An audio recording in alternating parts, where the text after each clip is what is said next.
দেখো বধূ কত বেলা হয়ে গেল, আমি ঘরে যাব। কি বলে তুমি ঘরে যাবে? তুমি ঘরে যাবে? হ্যাঁ আমি ঘরে ফিরে যাবো বধূ, আমি বাড়ি ফিরে যাবো। কোথা বাজাবে কোথা বাজাবে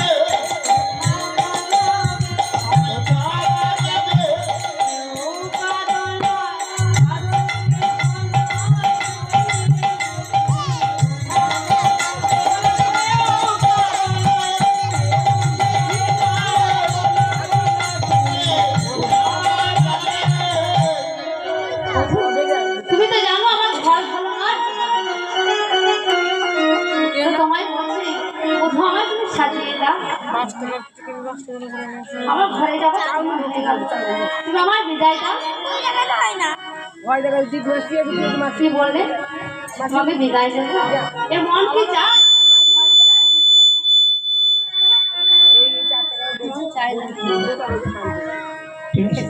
বিদায় দিতে মন কি চায়? তুমি তো সবই জানো। বধূ তোমাকে বারবার বলছে আমাকে সাজিয়ে দাও, কারণ এই বিষয়টা আমার ঘরে ফেরা হবে না। তাই তুমি আমার রাধুকে সাজাচ্ছে, তো বধূ একবার সাজিয়ে দাও। কি বললে? আবার বলো আমার সাজিয়ে দাও।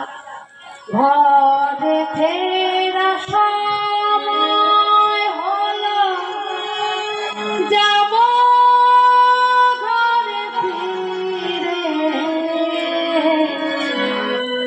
আমার দাও সাজা, আমার দাও সাজা, ঘরে যাবার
আমার মুছিয়ে দিল, তারপর কাজল পরিয়ে দিল, বেনি বেঁধে দিল, এরপর শেষে চরণে আলতা পরালো। বধূ বধূ দাও দাও, ও প্রেমময় তুমি চরণ দুটি বাড়িয়ে দাও। আমার চরম দুটি বাড়ি সুখী অবশ্যই দেখ দেখ দেখ দেখ দেখ দেখ চরণে লাগে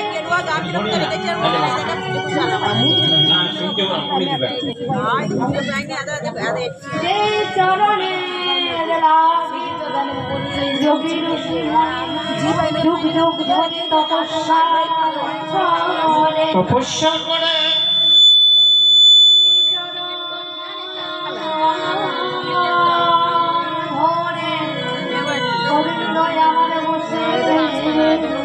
বসে আছে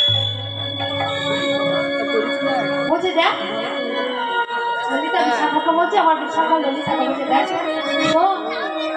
কেন দেবে না সে তো শ্যাম গরবিনী সে তো শ্যাম গরবিনী কেন দেবে না রে তাই আলতাটা পড়াতে যাচ্ছে পড়াতে পারছে না পড়াতে পারছে আর পড়াতে পারছে না কেন যদি আচর লেগে যায়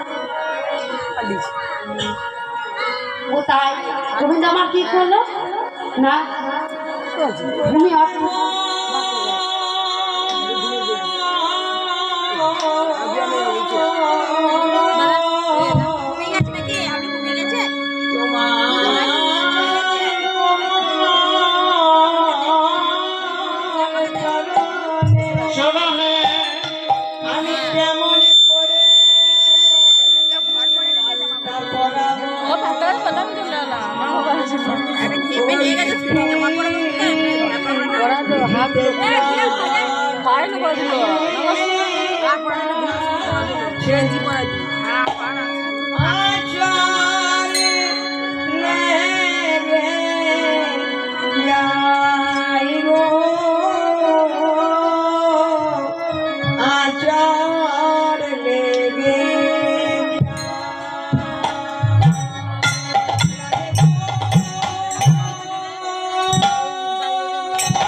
গোবিন্দ আমার মাটিতে নাম লিখিয়ে দিল